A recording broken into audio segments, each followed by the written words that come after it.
کہاں وہ انسان جو ولایت کے اعلیٰ منزل پر فائز تھا, کہاں وہ اللہ کا ولی جسے مستجاب الدعوات کہا جاتا تھا, لیکن صرف تھوڑی سی ادنا سی گستاخی پر, تھوڑی سی توہین پر اللہ نے اس کی ولایت کو چھین لی, اس کے مقام اور مرتبے سے اتنا نیچے اللہ نے اسے گرا دیا کہ پوری دنیا میں ذلیل اور رسوا ہونے لگا. اس نے کہا اپنے ماننے والوں سے, تم سے میں نے پیسہ لیا ہے, میں نے تم سے دولت لی ہے, تمہیں میں ایک نسخہ بتا رہا ہوں, میں تمہیں ایک ترکیب بتا رہا ہوں, میں تمہیں ایک مشورہ دے رہا ہوں کہ اپنی بہن بیٹیوں کو سیار کر کے, سجا کر کے اور سنوار کر کے قوم موسیٰ کے لشکروں میں بھیج دو. اگر کسی ایک آدمی نے بھی اگر زناکاری کے مرتکب ہو گئے تو سمجھو تم کامیاب ہو جاؤ گے, اللہ کا قہر ان پہ اوپر گزرے گا. یہ قوم جبارین کے لوگ اتنے بے غیرت ہو چکے تھے, اپنی ملک کو بچانے کے لیے, اپنی دولت کو بچانے کے لیے اپنی بہن بیٹیوں کو تیار کرتے ہیں اور ان سے کہتے ہیں کہ اس قوم کے لوگ تمہارے ساتھ جتنی زیادتی کریں تمہیں کچھ بولنے کی ضرورت نہیں ہے. ہماری عزت کا سوال ہے, ہماری غیرت کا سوال ہے, ہمارے ملک کا سوال ہے, ہمارے دولت کا سوال ہے, ہمارے اقتدار کا سوال ہے. انہوں نے اپنی بہن بیٹیوں کو تیار کر کے وہاں پر بھیجا اور وہاں کا حضرت موسیٰ علیہ السلام کے لشکری کا ایک آدمی ایسا تھا, اس نے ایک عورت سے زنا کر لیا, اور جب زنا کیا ایک دن کے اندر پھر اللہ کا عذاب ان لوگوں پر آتا ہے. اور طاعون کی شکل میں جب یہ عذاب آتا ہے, ایک دن میں 70,000 موسیٰ علیہ السلام کے ماننے والے صرف ایک گناہگار کی وجہ سے, ایک زناکار کی وجہ سے, ایک بدکاری کرنے کی وجہ سے 70,000 لوگوں کو اللہ نے ایک دن میں موت کے گھاٹ اتار دیا. پھر حضرت موسیٰ علیہ السلام کا ایک وزیر آتا ہے, وہ جا کر کے ان دونوں بدبختوں کو جب قتل کر دیا, اسے فنا فی النار کر دیا, جب اسے جہنم رسید کر دیا, تب یہ وبا ختم ہوتی ہے. اللہ کے رسول کی شان میں گستاخی اور بے ادبی کرنے والا. اور دوسرے نقطۂ نظار سے دیکھیں, جب برائی پھیلتی ہے تو اللہ کتنا عذاب فرماتا ہے. ایک بدکاری اگر کرنے والا بدکاری کرتا ہے, اللہ 70,000 کو تہہ تیگ کر دیتا ہے, 70,000 کو موت کے گھاٹ اتار دیتا ہے. آج بدکاریاں پھیل رہی ہے, آج بے حیائیاں پھیل رہی ہے, آج جرائم پھیل رہے ہیں, پھر اللہ کا عذاب کیوں نہیں آ رہا ہے؟ یہ اللہ کے رسول کا کرم ہے, یہ ان کی مہربانی ہے, یہ اللہ کے رسول کا احسان ہے کہ جب تک اللہ کے محبوب ہیں اجتماعی طور پر ایسے خطرات اور ایسے بیماریاں اور ایسی ہلاکتیں نہیں آئے گی. اللہ کے رسول کے شان میں آج بے ادبیاں ہو رہی ہے, گستاخیاں ہو رہی ہے, لیکن ہم وہ قوم ہے جو حرکت کرنے کے لیے تیار نہیں ہے. کم سے کم ہماری جو ذمہ داری تھی, کم سے کم ہمیں آواز جو اٹھانا چاہیے تھا, ان کے خلاف جو ہمیں بولنا چاہیے تھا, لیکن ہم سے تو وہ بھی نہیں ہو رہا ہے. آدمی یہ سمجھتا ہے ہمارے بولنے سے کیا ہوتا ہے, ہم بولیں گے تو ہماری آواز کون سنے گا, کون جانے گا, آخر کوئی فائدہ نہیں ہوتا ہے, اس سے کوئی نتیجہ نہیں نکلتا ہے. لیکن کم سے کم آواز اٹھانے سے دنیا کو یہ تو معلوم ہوتا ہے یہ قوم ابھی مری نہیں ہے بلکہ زندہ ہے, اس کی غیرت ابھی مری نہیں ہے بلکہ ابھی زندہ ہے یہ قوم. چاہے وہ آواز سنے یا نہ سنے, بلکہ اتنا انہیں احساس تو ہوگا کہ کم سے کم یہ قوم زندہ ہے, ابھی مری نہیں ہے. اگر آج لوگ نماز نہ پڑھنے لگے, اگر لوگ مسجدوں کے طرف رخ نہ کرنے لگے تو کیا مؤذن اپنا اذان دینا بند کر دے گا؟ نہیں, بلکہ اس کے اوپر ڈیوٹی, اس کی ذمہ داری ہے, لوگ آئیں یا نہ آئیں اسے آواز دینا ضروری ہے. آج ہمارا حال کیا ہے؟ کتنے لوگ ہم مسجد آتے ہیں, کیا ہماری اذانیں بند ہو گئی؟ کیا ہماری جماعتیں بند ہو گئی؟ نہیں, کوئی آئے یا نہ آئے امام کی ڈیوٹی ہے کہ وہ نماز پڑھائے, مؤذن کی ڈیوٹی ہے کہ وہ اذان دے. کوئی آئے چاہے نہ آئے, جو ان کی ڈیوٹی ہے وہ اپنی ڈیوٹی کو پوری کرے. آپ کی بھی ذمہ داری ہے, ہماری بھی ذمہ داری ہے. ظلم کے خلاف ہمیں بولنا ہوگا, زیادتی کے خلاف ہمیں بولنا ہوگا, گستاخ رسول کے خلاف ہمیں بولنا ہوگا, گستاخ دین اسلام کے خلاف ہمیں بولنا ہوگا, گستاخ قرآن کے خلاف ہمیں بولنا ہوگا. کوئی سنے یا نہ سنے, اللہ سننے والا ہے. اگر انسان دل سے اگر بغاوت کرتا ہے, اگر دل سے ان لوگوں سے دشمنی رکھتا ہے, اگر وہی کام, وہی ایک آواز, وہی دل کی نفرت, وہی چہرے کا بگڑنا, اگر چہرے کا جغرافیہ بدل جانا, اگر اللہ کو یہی پسند آ گیا تو ہماری بخشش کے لیے یہی کافی ہے. اللہ کے رسول سرور کائنات صلی اللہ, یہ تو موسیٰ علیہ السلام کی بات تھی. کسی بھی پیغمبر کے شان میں گستاخی کرنے والا کا انجام بڑا بھیانک اور بڑا خطرناک ہوتا ہے. اور آج ہمارے اس قوم میں جو نام نہاد مسلمان کہلانے والے ہیں, ان لوگوں میں بھی گستاخی رسول کے ارتکاب ہی کی وجہ سے ہم اسے دشمنی کرتے ہیں, جیسے وہابی دیوبندی ہوں. ورنہ اسے ہمارا رشتہ کیا ہے, اسے تعلق یا دشمنی ہماری کیا ہے؟ صرف یہی کہ وہ گستاخ رسول ہے, اس کے علاوہ اس سے ہماری کوئی دشمنی نہیں ہے. اللہ کے رسول صلی اللہ تعالیٰ علیہ وسلم کے زمانے میں ایک نابینا صحابی تھے, ان کی ایک بیوی تھی جو پہلے لونڈی تھی، انہوں نے اس سے نکاح کیا، اس کے 2 چھوٹے چھوٹے بچے تھے، اور اس کی بیوی اللہ کے رسول کے شان میں گستاخی کیا کرتی تھی۔ انہوں نے کئی بار منع کیا، جب وہ عورت نہیں مانی تو وہ صحابی رسول میں رات کے وقت اسے اپنے خنجر سے، اپنے بھالے سے رات کے وقت اس کا کام تمام کر دیا، اس کو موت کے گھاٹ اتار دیا۔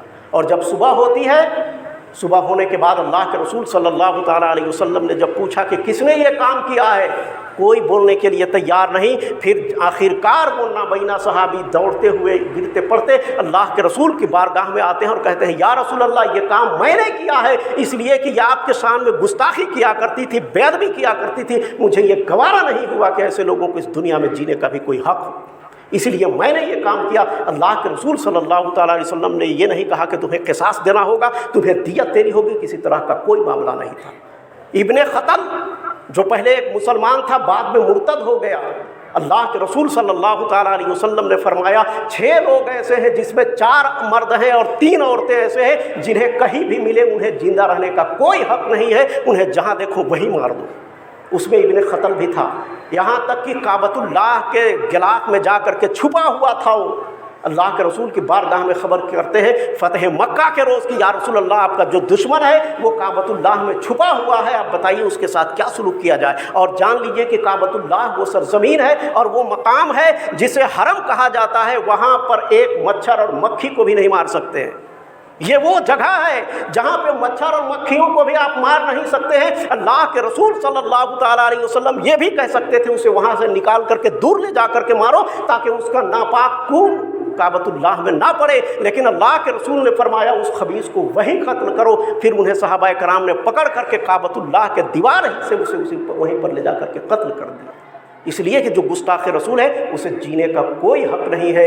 اور اللہ کے رسول سرور کائنات یا کسی نبی کے شان میں اگر کوئی گستاخی کر رہا ہے تو ہمارا اس سے تعلق کسی طرح سے کچھ بھی نہ ہو۔ اعلیٰ حضرت فرماتے ہیں وہ چاہے تمہارا پیر ہو، تمہارا استاد ہو، تمہارا باپ ہو، تمہارا بھائی ہو، تمہارا بیٹا ہو، تمہاری ماں ہو، کسے باشد کوئی بھی ہو، اگر دیکھو کہ رسول اللہ کے شان میں اگر وہ گستاخی کر رہا ہے تو اسے دودھ سے جس طریقے سے مکھی نکال کر کے پھینک دیتے ہیں اسی طریقے سے اسے نکال کر کے پھینک دو۔ تم سے اس سے کوئی واسطہ اور کوئی راستہ نہیں ہونا چاہیے، تب جا کر کے انسان مومن کامل بنتا ہے۔ یہ دنیا چند روز کی ہے، ختم ہو جانے والی ہے۔ ہمارا ایمان یہی سب کچھ ہے، ایمان سلامت ہے تو سب کامیاب ہے، اور اگر ایمان نہیں ہے تو پھر کچھ نہیں۔ حضرت ابو طالب ایمان نہیں لائے تھے، سرکار سے کتنی محبت تھی، کتنی محبت تھی سرکار سے، پوری زندگی جب تک وہ باحیات تھے سرکار کی حفاظت کرتے رہے، لیکن ایمان انہوں نے لایا نہیں، آخرکار وہ جہنم میں جائیں گے۔ ہم اور آپ کس کھیت کے مولی ہیں؟ ایک سگا چچا اگر ایمان نہ لائے، ایمان کا خاتمہ ہو جائے، ایمان نکل جائے دل و دماغ سے، تو ان کی بخشش نہیں۔ ہم اور آپ کس کھیت کے مولی ہیں؟ ہمارا تعلق کیا ہے اللہ کے رسول سے؟ صرف ایمان ہی کا تو ہے۔ اگر ایمان ہی کمزور ہو جائے، ان کے دشمنوں سے ہماری دوستی ہو جائے، ان کے دوستوں سے ہماری دشمنی ہو جائے، تو پھر ہمارا ایمان بچتا کیا ہے؟ نماز پڑھتے رہو۔